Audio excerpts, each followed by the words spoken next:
Bonjour à tous, on va parler de la transformation isobar. Donc isobar, ça veut dire pression constante. On va voir comment faire pour déterminer la chaleur, le travail, la variation d'énergie interne notamment. Alors donc déjà, pour la chaleur, donc il faut savoir que pour une transformation isobar, donc je vais vous donner directement l'expression. Donc on va avoir Cp delta T. Delta T, c'est la variation de température.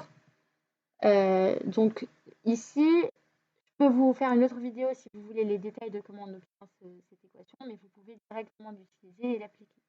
Donc, ce qui est intéressant, c'est qu'on peut considérer un état 1 et un état 2. Donc, on va avoir des températures T1 pour l'état initial, T2 pour l'état final. Donc, il ne faut pas confondre ici la variation delta T, ça veut dire température finale moins température initiale. C'est toujours dans ce sens-là. Donc, on va avoir Cp, donc le coefficient de capacité calorifique à pression constante, hein, CCP, fois T2 moins T1.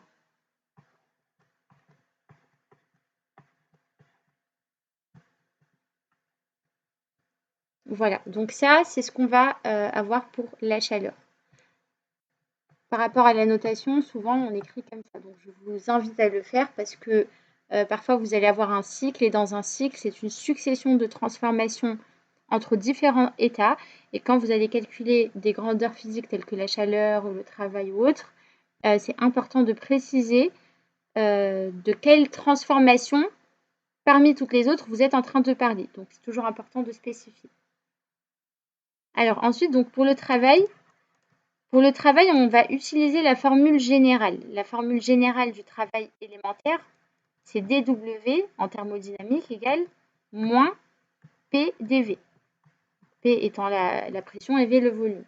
Donc, pour exprimer le travail, il va falloir intégrer tout ça. Donc, on va faire W égale intégrale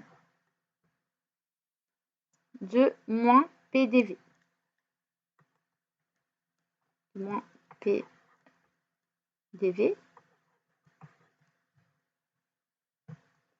Donc, c'est important de spécifier les bornes. Les bornes, ça va être entre 1 et 2. Dans un premier temps, on peut les écrire comme ceci avec des parenthèses pour parler de l'état duquel on parle.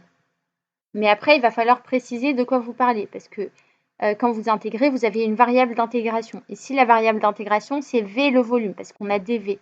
Donc, il va falloir préciser le volume à l'état 1 pour la première borne et le volume à l'état 2 pour la seconde borne. Donc, ça va nous faire intégrale de V1 à V2 de moins PdV.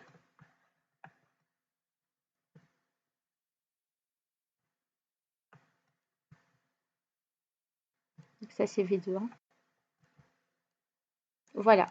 Maintenant, une fois qu'on a fait ça, parce qu'on est dans un cas isobar, donc ça, c'est important de comprendre que c'est parce qu'on a un cas isobar, on peut sortir la pression de l'intégrale, vu que c'est une pression qui est constante. Donc, ce qu'on va faire, c'est qu'on va sortir le moins P de l'intégrale, on va le mettre devant, et on va juste garder, du coup, le dV à l'intérieur. Ça va nous faire moins P intégrale de dV entre V1 et V2. Alors donc maintenant ça va être simple parce qu'on n'a rien à l'intérieur de l'intégrale à part dv. Donc c'est-à-dire que ça va être juste la primitive de 1. Et donc la primitive de 1 en mathématiques, comme vous savez, c'est la variable x, si on parle de x par exemple. Or là la variable c'est v, donc ça va être égal à v la primitive. Donc là je vais juste avoir à faire la primitive de v entre les variables... pardon, je vais juste avoir pour primitive v, je veux dire... Donc, entre les variables V1 et V2. Donc, ça va me faire égal moins P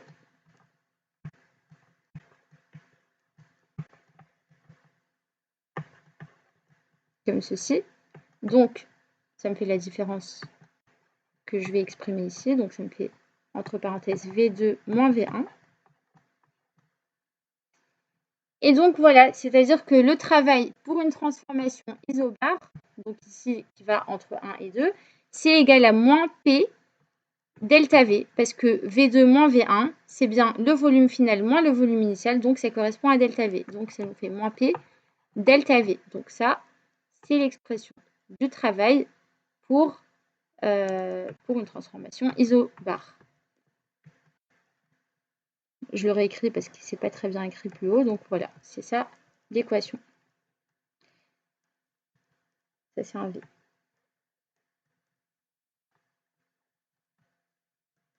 Alors ensuite, donc on va parler de la variation d'énergie interne, donc delta U.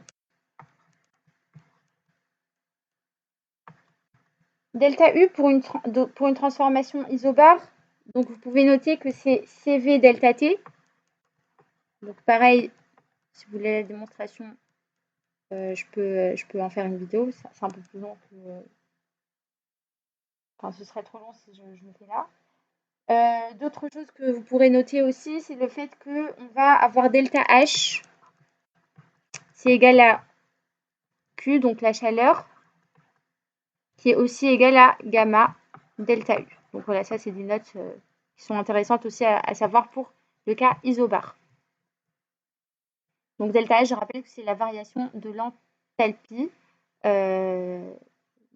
Voilà, et gamma c'est le coefficient de la place qui est égal à Cp sur Cv.